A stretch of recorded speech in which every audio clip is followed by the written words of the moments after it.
ஏகாதிபத்திய எதிர்ப்பு என்பதை முதன்மையான முழக்கமாக நாங்கள் முன்வைத்திருக்கிறோம்.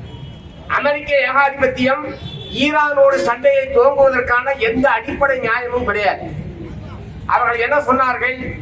ஈரான் யுரேனியம் 400 கிலோ யுரேனியத்தை வைத்திருக்கிறார்கள், அதை பயன்படுத்தி அணு ஆயுதத்தை அவர்கள் தயாரிக்கப் போகிறார்கள், ஆகவேதான் இந்த யுத்தம் என்று ட்ரம்ப் ஒரு காரணம் சொன்னார். முதல்ல நீ அணு ஆயுதம் இல்லாம இருக்கியா? அணு ஆயுதம் வச்சிருக்கிறவன், அணு ஆயுதத்தை குவித்து வைத்திருக்கிற இஸ்ரேலும் அமெரிக்காவும் சேர்ந்து கொண்டு ஈரான் அணு ஆயுதத்தை தயாரிக்க கூடாது என்று சொன்னால் எந்த நாடு கேட்கும்?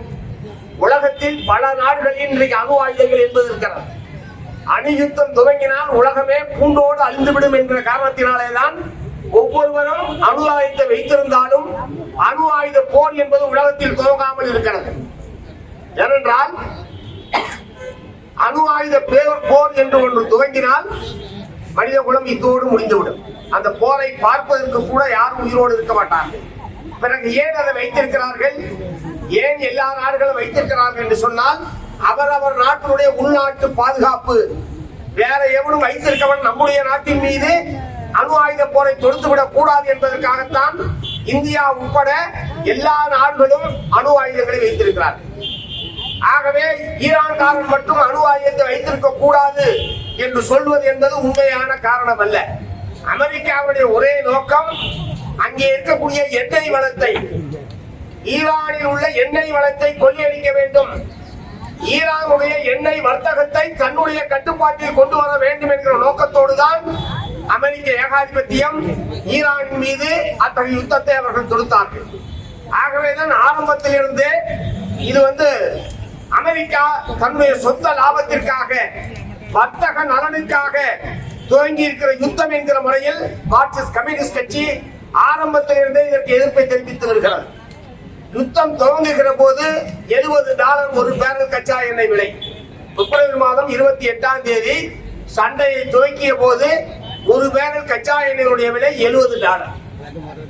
கடைசியாக 110, 112, 120 வரைக்கும் கச்சா எண்ணெயுடைய விலை என்பது உயர்ந்தது. $110 இருந்த போதே இந்திய அரசாங்கம் எரிவாயு சிலிண்டருடைய விலையை $1000 உயர்த்தினார். $12 ஆன போது, $112 என்று ஆன போது பெட்ரோல் டீசல் விலையை உயர்த்தினார்கள். பிறகு சமையல் எரிவாயு விலையினுடைய விலையை, வீட்டு உபயோக சமையல் எரிவாயு விலையை உயர்த்தினார்கள். இப்படி படிப்படியாக உயர்த்தி வாங்கவே முடியாது என்ற நிலைமையை உருவாக்கி வைத்திருக்கிறார்கள். நேற்றைக்கு யுத்தம் நிறுத்தம் என்று வந்ததற்கு பிறகு $120 வரை விற்ற அந்த ஒரு பேரல் கச்சா எண்ணெயுடைய விலை நேற்றைய தினம் $78 குறைந்திருக்கிறது. கிட்டத்தட்ட பாதிக்கு பாதி குறைஞ்சாச்சு. பாதிக்கு பாதி குறைஞ்சா பெட்ரோல் டீசல் எரிவாயு விலையும் பாதி குறைக்கணும்ல. ஆனால் பெட்ரோலிய அமைச்சர் சுரேஷ் கோபி என்ன சொல்றாருன்னா, நாங்க ஏற்றதுதான் உடனடியா பண்ணுவோம், விலையை இறக்கிறதெல்லாம் உடனே பண்ண முடியாது என்று சொல்லி ஒரு காரணத்தை நேற்றைய தினம் அவர்கள் தெரிவித்திருக்கிறார். உடனே உலகம் பூரா விலையை ஏற்ற முடியும்னா, விலையை ஏற்றது இந்தியா பூரா உடனே ஏற்ற முடியும்னா, ஏன் விலையை குறைக்கிறது மட்டும் உடனே குறைக்க முடியாது? ராத்திரி 12 மணிக்கு உங்களால விலையை ஏற்ற முடியுதுல்ல, அதே மாதிரி ராத்திரி 12 மணிக்கு விலையை குறைக்க வேண்டியதானே? அதுல என்ன கஷ்டம் உங்களுக்கு? ஆனால் என்னன்னா, விலையை குறைச்சா அது மக்களுக்கு லாபம், விலையை ஏற்றினால் கம்பெனிகளுக்கு லாபம், அதானி போன்ற முதலாளிகளுக்கு லாபம். ஆகவே முதலாளிகளுக்கு லாபம் வரும் என்றால் ஒன்றிய பிஜேபி அரசாங்கம் ஒரு நிமிடம் கூட தாமதிக்காமல் அவர்கள் விலையை உயர்த்துவார்கள். அவர்களுக்கு லாபம் குறையும் என்று சொன்னால் எக்காரணம் கொண்டும் உலகத்திலே விலை குறைந்தாலும் இந்தியாவில் மக்களுக்கு விலையை குறைக்க மாட்டார்கள். இதுல இன்னொரு கொடுமை என்னன்னா, உலகத்திலேயே பெட்ரோல் டீசல் எரிவாயுவை பயன்படுத்தி பாதிக்கு பாதி வரியை வசூலிக்கக்கூடிய ஒரு நாடு இந்தியா தான். $100 பெட்ரோல் வச்சுங்க, $50 தான் பெட்ரோல் உற்பத்தி ஆகிற செலவு, மீதி $50 ஒன்றிய அரசுக்கும் மாநில அரசுக்கும் வரி வருவாயாக ஒவ்வொரு லிட்டருக்கும் போயிட்டே இருக்கு. அதனாலதான் விலை ஏற ஏற அரசாங்கத்துக்கு வருமானம் ஜாஸ்தி, தனியார் முதலாளிகளுக்கு வருமானம் அதிகரிக்கும், மாநில அரசாங்கங்களுக்கும் மத்திய அரசுக்கும் வருவாய் அதிகரிக்கும். ஆகவேதான் பெட்ரோல் டீசல் விலை உயர்வை பற்றி அரசாங்கங்கள் கவலைப்படுவது. எவ்வளவு உயர்ந்தாலும் நமக்கு லாபம் என்ற அணுகுமுறையைத்தான் இவர்கள் மேற்கொண்டிருக்கிறார்கள். ஆகவே இந்த ஆர்ப்பாட்டத்தின் வாயிலாக நாம் அரசை வற்புறுத்த விரும்புவது சர்வதேச சந்தையில் கச்சா எண்ணெயுடைய விலை குறைந்து விட்டது. ஆகவே பெட்ரோல் டீசல் எரிவாயு விளைவை உடனடியாக குறைக்க வேண்டும். இரண்டாவது, மக்களுக்கு மிகப்பெரிய விலை உயர்வின் காரணமாக ஒவ்வொரு குடும்பமும் பாதிக்கப்பட்டிருக்கிறது. ஆகவே வரி வருவாயிலிருந்து உங்களுக்கு 50 ரூபா வருமானம் வருது இல்ல, மத்திய அரசாங்கத்துக்கு 25, மாநில அரசாங்கத்துக்கு 25 ரூபான்னா ஆளுக்கு 5 ரூபா குறைச்சிங்களே. ஒரு லிட்டருக்கு 5 10 ரூபா குறைச்சா மக்களுக்கு லாபம் தானே. அதை செய்வதில் உங்களுக்கு என்ன கஷ்டம்? இதுக்காக நிதி ஒதுக்கீடுல நீங்க பண்ண வேண்டிய அவசியம் இல்லை, பட்ஜெட்ல நிதி ஒதுக்க வேண்டிய அவசியம் இல்லை. வருவாயில் குறைவு ஏற்படும் என்பது மட்டும்தான். ஆகவே புதிதாக தமிழகத்திலே ஆட்சி பொறுப்பேற்றிருக்கிற தமிழக வெற்றி கழக அரசாங்கம் ஒரு முன்னுதாரணமாக தங்களுக்கு கிடைக்கக்கூடிய வரி வருவாயிலிருந்து மக்களுக்கு நாங்கள் நிவாரணத்தை அளிக்கிறோம் என்கிற முறையில் வரி வருவாயிலிருந்து நிவாரணத்தை அளிக்க வேண்டும். ஒன்றிய அரசாங்கமும் இத்தகைய நிவாரணத்தை அளிப்பதற்கு முன்வர வேண்டும் என்று தமிழ்நாடு முதலமைச்சர் அவர்கள் ஒன்றிய அரசாங்கத்தை வற்புறுத்த வேண்டும் என்று மார்க்சிஸ்ட் கம்யூனிஸ்ட் கட்சியின் சார்பில் இந்த நேரத்திலே வற்புறுத்த விரும்புகிறேன். இதனுடைய விளைவு என்ன? அதாவது இப்ப இந்த தோழர்கள் கூட கோஷம் சொன்னாங்க, 3500 ரூபாய் எரிவாயு சிலிண்டர், வணிக சிலிண்டருடைய விலை 3500 ரூபாய். ஒரு ஹோட்டல் முதலாளிகிட்ட பேசிட்டு இருந்தேன். அவர் சொன்னாரு, கட்ட எப்படி சார் எல்லாம் கிடைக்குதா சிலிண்டர்னு கேட்டேன். சிலிண்டர்லாம் தாராளமா கிடைக்குது சார், ஆனா அரசாங்கம் அறிவிச்சிருக்கிற விலைக்கு தான் கிடைக்கிறது இல்ல. 5500 ரூபாய் கொடுத்து வாங்குறேன். 3500 ரூபாய் விலையுள்ள சிலிண்டரை கள்ள மார்க்கெட்டில் 5500 ரூபாய் கொடுத்தா தட்டுப்பாடு இல்லாமல் வணிக சிலிண்டர் கிடைக்கிறது. 2000 ரூபாய் கூட கொடுத்து ஏற்கனவே 1000 ரூபாய் உயர்த்தி கிட்டத்தட்ட ஒவ்வொரு கடைக்கும் ஒரு நாளைக்கு 15000 ரூபாய் 20000 ரூபாய் எக்ஸ்ட்ரா சிலிண்டருக்காக மட்டும் செலவு பண்றாங்க ஹோட்டல் முதலாளி. அப்படின்னா எப்படி அவங்க விலையை ஏத்தாம இருப்பாங்க? இட்லி தோசை விலையை, வடை விலையை, காபி டீ விலையை எப்படி ஏத்தாம இருப்பாங்க? கிட்டத்தட்ட 10% 15% ஒவ்வொரு ஹோட்டல்லையும் விலை என்பது ஏற்றப்பட்டிருக்கிறது. ஹோட்டலையே நம்பி சாப்பிடக்கூடிய மக்கள் கடுமையாக பாதிக்கப்பட்டிருக்கிறார்கள். ஏற்கனவே 100 ரூபாய்க்கு சாப்பிடலாம் இருக்கு, இப்ப 150 ரூபாய் செலவு பண்ண வேண்டியிருக்கு. ஆகவேதான் எல்லா மக்களையும் பாதிக்கக்கூடிய ஒன்றாக இது இருக்கிற காரணத்தினாலேதான் தமிழ்நாடு முழுவதும் பல்லாயிரக்கணக்கான நம்முடைய தோழர்கள் கலந்து கொண்டு இந்த ஆர்ப்பாட்டத்தில் இன்றைக்கு ஈடுபட்டிருக்கிறார்கள் என்பதை நான் தெரிவிக்க விரும்புகிறேன். இரண்டாவது முக்கியமான வச்சிருக்கிற கோரிக்கை என்பது இந்த 100 நாள் வேலை திட்டம் வரக்கூடிய ஜூன் மாதம் 30ஆம் தேதியோடு முடிய போகுது. ஏற்கனவே கிட்டத்தட்ட முடிஞ்சிருச்சு, யாரும் வேலையெல்லாம் கொடுக்கறதுல கூப்பிடுறது இல்லை. இப்ப அதிகாரப்பூர்வமாக ஜூன் மாதம் 30ஆம் தேதி 100 நாள் வேலை திட்டத்துக்கு சமாதி கட்ட போறாங்க. 30ஆம் தேதி சமாதி கட்டிட்டு 1ஆம் தேதி புதுசா LPG ராம்ஜின்னு ஒண்ணு அமல்படுத்த போறதா அரசாங்கம் சொல்லுது. ஏற்கனவே 100 நாள் ஒரு குடும்பத்திற்கு கட்டாயம் வேலை தர வேண்டும் என்று சட்டம் இருந்த போதே 100 நாள் வேலை தரல, யாருக்குமே தரல. 20 நாள் 25 நாள் 30 நாள் 45 நாள் என்று கிடைத்ததை தவிர 100 நாள் வேலை எந்த குடும்பத்துக்கும் தரப்படவில்லை. அதுக்கு மிக முக்கியமான காரணம் போதுமான அளவுக்கு நிதி ஒதுக்கீடு ஒன்றிய அரசாங்கம் செய்யவில்லை. இப்போது ஏற்கனவே முழுக்க 90% ஒன்றிய அரசாங்கம் தான் நிதியை ஒதுக்கீடு செய்தது. இப்ப புதுசா வந்திருக்க சட்டத்துல என்ன பண்ணிருக்கான், நாங்க 60 ரூபாய் தருவோம், மாநில அரசாங்கம் 40 ரூபாய் போடணும். 100 ரூபாய் செலவுன்னா 60 ரூபாய் மட்டும் தான் நாங்க தருவோம், 40 ரூபாய் மாநில அரசாங்கம் போடணும்னு புதுசா சட்டத்தை மாத்திட்டான். ஏற்கனவே மாநில அரசாங்கங்கள் கடுமையான நிதி நெருக்கடி இருக்கு. மத்திய அரசாங்கம் நிதியை கொடுக்க வேண்டும் என்கிற போராட்டம் பல்வேறு மாநிலங்களில் நடைபெற்றுக் கொண்டிருக்கு. இத்தகைய சூழ்நிலையில் இந்த 100 நாள் வேலை திட்டத்தை LPG ராம்ஜி வேலை திட்டத்தை அமல்படுத்துவதற்கு மாநில அரசாங்கம் 40% கொடுக்கணும். எப்படி கொடுப்பாங்க?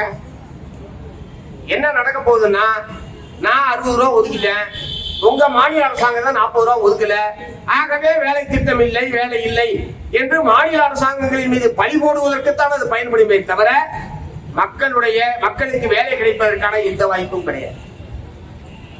மகாத்மா காந்தி தேசிய ஊரக வேலை உறுதி சட்டம் அது. அந்த சட்டத்தை பாராளுமன்றத்தில் தங்களுக்கு இருந்த பலத்தை பயன்படுத்தி அவர்கள் ரத்து செய்து விட்டார்கள். நாங்கெல்லாம் தேர்தல் நேரத்தில் தலையால் அடிச்சுக்கிறோம். பிஜேபி காரனுக்கு ஓட்டு போடாத, பிஜேபி காரன் ஆட்சிக்கு வந்தான்னா ஏழை எளிய மக்களுக்கு எதிராக இருப்பான், கார்பரேட் கம்பெனிகளுக்கு ஆதரவா தான் இருப்பான், முதலாளிகளுக்கு ஆதரவா தான் இருப்பான்னு தலையால் அடிச்சிருக்கோம். திமுகவோ அதிமுகவோ இந்த பிரச்சனையை பேசுறதே கிடையாது. தமிழ்நாட்டில் பெரும்பகுதி மக்கள் அந்த கட்சியில் தான் இருக்கிறாங்க. பெரும்பகுதி விவசாய தொழிலாளிகள் அதே தான் இருக்கிறார். ஆனால் அவர்கள் 1ஆம் தேதியிலிருந்து புதிய திட்டத்தை அமல்படுத்த கொண்டு வருகிறார்கள் அல்லவா? ஏன் திமுக ஒரு போராட்டத்தை நடத்தவில்லை? ஏன் அண்ணா திமுக ஒரு போராட்டத்தை நடத்தவில்லை? பாரதிய ஜனதா கட்சியை நாங்கள் உறுதியாக எதிர்க்கிறோம் என்று சொல்லக்கூடிய இந்த கட்சிகள் பாரதிய ஜனதா கட்சியை விட்டு நாங்கள் வந்துவிட்டோம், தேசிய ஜனநாயக கூட்டணியில் நான் இல்லை என்று சொல்லக்கூடிய எடப்பாடி அவர்கள் ஏன் அப்படிப்பட்ட ஒரு போராட்டத்தை நடத்தவில்லை? கோடிக்கணக்கான மக்கள் நாடு பூரா பாதிக்கப்படுகிறார்கள். பல லட்சக்கணக்கான கிராமப்புற தொழிலாளர்கள் தமிழ்நாட்டிலே பாதிக்கப்படுகிறார்கள். கிராமப்புறத்தில் இருந்த ஒரே வேலை வாய்ப்பு இந்த 100 நாள் வேலை வாய்ப்பு தான். அதுவும் இல்லை என்று சொன்னால் மக்கள் என்ன செய்வார்கள்? எல்லாம் ஊரை காலி பண்ணிட்டு எங்க வேலை கிடைக்குதோ அங்க போகணும். வேற மாவட்டங்களுக்கு வேற மாநிலங்களுக்கு இடம்பெயர்ந்து செல்வதை தவிர வேற என்ன வழி இருக்கு? இந்த ஆண்டு ஜூன் மாதம் 12ஆம் தேதி தண்ணி திறக்கல. கர்நாடக அணைகளிலும் தண்ணி இல்லை. ஆகவே தமிழ்நாட்டில் மேட்டூர் அணையிலும் போதுமான அளவுக்கு தண்ணீர் இல்லை. ஆகவே திறக்க முடியவில்லை என்பதை நம்மால் புரிந்து கொள்ள முடிகிறது. இந்த மாதம் தர வேண்டிய 10 TMCக்கு மேற்பட்ட தண்ணீரை கர்நாடக மாநில அரசாங்கம் ஜூன் மாதம் 30ஆம் தேதிக்குள் தர வேண்டும். அதை பெறுவதற்கான முயற்சிகளை தமிழ்நாடு அரசாங்கம் மேற்கொள்ள வேண்டும். இன்றைய தினம் தமிழ்நாடு சட்டப்பேரவையில் காவிரியின் குறுக்கே மேகதாட்டு என்கிற இடத்தில் அணை கட்டுவதற்கு எதிராக தமிழ்நாடு சட்டமன்றத்தில் தீர்மானம் என்பது அரசாங்கத்தால் நிறைவேற்றப்பட்டிருக்கிறது. தமிழ்நாடு அரசாங்கத்தினுடைய இந்த நடவடிக்கையை மார்க்சிஸ்ட் கம்யூனிஸ்ட் கட்சியின் சார்பில் நாங்கள் வரவேற்கிறோம். காவிரியினுடைய உரிமை சம்பந்தப்பட்ட பிரச்சனையில், தமிழ்நாட்டுடைய பாசன உரிமை சம்பந்தப்பட்ட பிரச்சனையில் எந்த விதமான சமரசத்திற்கும் இடமில்லாத வகையில் உறுதியான போராட்டத்தை தமிழ்நாடு அரசாங்கம் நடத்த வேண்டும். அதுக்கு உற்ற துணையாக மார்க்சிஸ்ட் கம்யூனிஸ்ட் கட்சியும் தமிழ்நாட்டில் உள்ள விவசாய பெருங்குடி மக்களும் அரசுக்கு ஆதரவாக இருப்பார்கள் என்பதை இந்த நேரத்தில் நான் தெரிவிக்க விரும்புகிறேன். ஆகவே மத்திய அரசாங்கத்தோடு இருக்கிற உறவை பயன்படுத்தி எப்படியாவது மேகதாட்டிலே அணை கட்டிவிடலாம் என்கிற முறையில் கர்நாடக மாநில முதலமைச்சர் முயற்சிக்கிறார். உச்ச நீதிமன்றத்தை பயன்படுத்துகிறார்கள். ஆனால் 2018ஆம் ஆண்டு உச்ச நீதிமன்றம் வழங்கிய தீர்ப்பு தெளிவாக இருக்கிறது. காவிரியின் மூலமாக பாசனம் பெறக்கூடிய கீழ்பகுதி மாநிலங்களின் ஒப்புதல் இல்லாமல் அதற்கு மேலே இருக்கக்கூடிய மாநில அரசாங்கங்கள் எந்த விதமான கட்டுமான பணிகளையும் காவிரியிலே மேற்கொள்ள முடியாது. இந்த தீர்ப்பு உச்ச நீதிமன்றம் 2018ஆம் ஆண்டு வழங்கியது. அந்த தீர்ப்பு 15 ஆண்டுகளுக்கு மாற்ற முடியாதது, செல்லுபடியாகும் என்று அவர்கள் சொல்லி இருக்கிறார்கள். ஆகவே அடுத்த 2018 இருந்து அடுத்த 15 ஆண்டு காலம் அதில் எந்த விதமான மாற்றத்தையும் செய்ய முடியாது என்பதை தமிழ்நாடு அரசாங்கம் உறுதியாக நீதிமன்றத்தை எடுத்து வைக்க வேண்டும். உறுதியாக கர்நாடக மாநில அரசாங்கத்துக்கு தெரிவிக்க வேண்டும். அதை மீறி முயற்சி எடுப்பது என்பது உச்ச நீதிமன்ற தீர்ப்புக்கு விரோதமானது, இந்திய இறையாண்மைக்கு எதிரானது, மாநில ஒற்றுமைக்கு குந்தகம் விளைவிக்கக்கூடியது என்கிற முறையில் இந்த பிரச்சனையில் அழுத்தமான முறையில் நம்முடைய தமிழ்நாடு அரசாங்கம் செயல்பட வேண்டும் என்று மார்க்சிஸ்ட் கம்யூனிஸ்ட் கட்சியின் சார்பில் நான் இந்த நேரத்தில் கேட்டுக்கொள்ள விரும்புகிறேன். ஆகவே இந்த டிபிஜி ராம்ஜி என்கிற வேலை திட்டத்தை ரத்து செய்து ஏற்கனவே இப்போது நடைமுறையில் இருக்கிற 100 நாள் வேலை, 100 நாள் ஒரு குடும்பத்திற்கு கட்டாயம் என்கிற மகாத்மா காந்தி தேசிய ஊரக வேலை உறுதி சட்டத்தை தொடர்ந்து நடைமுறைப்படுத்த வேண்டும். அதை சிறப்பாக செயல்படுத்தக்கூடிய வகையில் கூடுதலான நிதி ஒதுக்கீட்டை செய்ய வேண்டும், வேலை நாட்களை அதிகரிக்க வேண்டும் என்கிற கோரிக்கையை மார்க்சிஸ்ட் கம்யூனிஸ்ட் கட்சி முன்வைத்திருக்கிறது. இதற்கு அனைத்து பகுதி மக்களும் ஆதரவு அளிக்க வேண்டும் என்று இந்த சந்தர்ப்பத்தில் கேட்டுக்கொள்ள விரும்புகிறேன். அடுத்து மிக முக்கியமான கோரிக்கை, இந்திய நாடு முழுவதும் இருக்கக்கூடிய கோடிக்கணக்கான தொழிலாளர்களுடைய உரிமைகள். இன்றைக்கு தொழிலாளி வர்க்கம் குறைந்தபட்ச ஊதியம், 8 மணி நேர வேலை, தொழிற்சங்கம் அமைப்பதற்கான உரிமை அல்லது லாபத்திலே பங்கு போனஸ் போன்ற இந்த உரிமைகள் எல்லாம் இப்போது இருக்கக்கூடிய ஆட்சியாளர்களுடைய கருணையினால் வந்ததல்ல. மாறாக 100 ஆண்டு காலம் போராடி போராடி போராடித்தான் தொழிலாளி வர்க்கம் இந்த உரிமைகளை எல்லாம் பெற்றிருக்கிறது.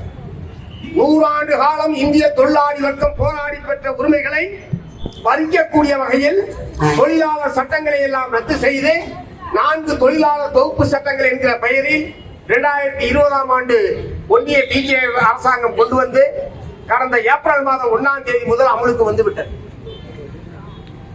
பல மாநில அரசாங்கங்கள் இந்த சட்டத்திற்கான விதிகளை உருவாக்காத காரணத்தினால் பல மாநிலங்களில் அமலுக்கு வரவில்லை. தமிழ்நாட்டிலேயும் இன்னமும் இந்த இதற்கான விதிகள் உருவாக்கப்படாத காரணத்தினால் இந்த சட்டம் அமலுக்கு வரவில்லை. ஆகவே தமிழ்நாடு அரசாங்கத்தை மத்திய அரசாங்கம் அந்த சட்ட தொகுப்பை திரும்ப பெற வேண்டும். இரண்டாவது, மாநில அரசாங்கத்தை வற்புறுத்த விரும்புவது, ஒருவேளை நீங்கள் இந்த சட்டத்தொகுப்புக்கான விதிகளை உருவாக்குவது என்று முடிவெடுத்தால் ஜனநாயக முறைப்படி தமிழ்நாட்டில் உள்ள அனைத்து தொழிற்சங்கங்களையும் அழைத்து பேசி தொழிற்சங்க தலைவர்களுடைய கருத்துக்களை கேட்டு தொழிலாளருடைய உரிமைகள் பாதிக்காத வகையில், தொழிலாளருடைய உரிமைகளை மேலும் மேலும் பாதுகாக்கத்தக்க வகையில் அதற்கான விதிகளை உருவாக்க வேண்டுமே தவிர மத்திய அரசாங்கத்துடைய சட்டத்தில் இருப்பதை போல அதற்கு ஏற்ப நீங்கள் விதிகளை உருவாக்க கூடாது என்று மார்க்சிஸ்ட் கம்யூனிஸ்ட் கட்சியின் சார்பில் தமிழ்நாடு அரசாங்கத்தை கேட்டுக்கொள்ள விரும்புகிறோம். ஏனென்றால் 300 தொழிலாளர் வரைக்கும் வேலை செய்யக்கூடிய தொழிற்சாலைகளில் அவர்களை வேலையை விட்டு நீக்க வேண்டும் என்று சொன்னால் அரசாங்கத்துடைய அனுமதியை பெற வேண்டியிருக்கு இப்போது இருப்பது. அதே மாதிரி குறிப்பிட்ட எண்ணிக்கைக்கு உட்பட்ட தொழிலாளர்கள் யூனியன் வைக்க முடியாது. யூனியன்ல வெளியாள் தலைவராக இருக்க முடியாது. வேலை செய்யறவனே தான் தலைவராக இருக்கணும். வேலை செய்யறவனே தலைவராக இருந்தா முதலாளி எழுத்து கேள்வி கேட்பானா? முதலாளி எழுத்து கேள்வி கேட்டா அவனை விட்டு வைப்பானா தொழிலாளியா? ஏற்கனவே சாம்சங்ல நம்ம பார்த்தோம். அந்த போராட்டத்தை முன்னின்று நடத்திய நம்முடைய தோழர்கள் 27 பேர் இன்னமும் வேலைக்கு செல்ல முடியவில்லை. சஸ்பெண்ட் செய்யப்பட்டு வெளியே இருக்கிறார்கள். அது போன்ற நிலைமைதான் ஏற்படும். அப்படி ஒரு நிலைமை ஏற்பட்டால் தொழிற்சங்கம் என்பது பெயரளவுக்கு இருப்பே தவிர தொழிற்சங்கத்தால் தொழிலாளர்களுக்கு எந்த பயனும் இருக்காது. ஆகவே ஒட்டுமொத்தமாக தொழிலாளர்களை கொத்தடிமையாக்கக்கூடிய ஒரு சட்டம் தான் இந்த 4 தொழிலாளர் தொகுப்பு சட்டங்களும். ஆகவேதான் அதை திரும்ப பெற வேண்டும் என்று நாம் வற்புறுத்துகிறோம். தமிழ்நாடு அரசாங்கம் ஏற்கனவே கேரள மாநிலத்தில் இடது ஜனநாயக முன்னணி அரசாங்கம் இருந்த போது நீதிபதி கோபால் கவிடே என்பவருடைய தலைமையில் ஒரு குழுவை போட்டு இதற்கான விதிகளை எப்படி உருவாக்குவது, தொழிலாளர்களின் உரிமைகள் பாதுகாக்கத்தக்க வகையில் எப்படி விதிகளை உருவாக்குவது என்பதற்கான பரிந்துரைகளை நீதிபதி கோபால் கவிடே அவர்கள் வழங்கியிருக்கிறார். அந்த நீதிபதி கோபால் கவிடேனுடைய பரிந்துரைகளை தமிழ்நாடு அரசாங்கம் பெற்று தமிழ்நாட்டு தொழிற்சங்க தலைவர்களோடு பேசி விதிகளை உருவாக்க வேண்டும். எங்களை பொறுத்தவரை மொத்தத்திலே அந்த சட்ட தொகுப்பு திரும்ப பெற வேண்டும் என்பதுதான். ஆகவே தொழிலாளர்கள், விவசாயிகள், விவசாய தொழிலாளர்கள், ஒட்டுமொத்த இந்திய மக்களுடைய நலனை பாதுகாப்பதற்கான ஒரு முயற்சியாகத்தான் இன்றைக்கு இந்த ஆர்ப்பாட்டத்தை தமிழ்நாடு முழுவதும் மார்க்சிஸ்ட் கம்யூனிஸ்ட் நடத்தி இருக்கிறது. இந்த நியாயமான போராட்டத்திற்கு தமிழக மக்கள் பேராதரவு தர வேண்டும் என்று கேட்டு இந்த கடுமையான வெயிலே கண்டன ஆர்ப்பாட்டத்திலே கலந்து கொண்ட அனைத்து தோழர்களுக்கும் கட்சியின் மாநில குழுவின் சார்பில் நெஞ்சார்ந்த வணக்கத்தை வாழ்த்துக்களை தெரிவித்து நிறைவு செய்கிறேன். வணக்கம்.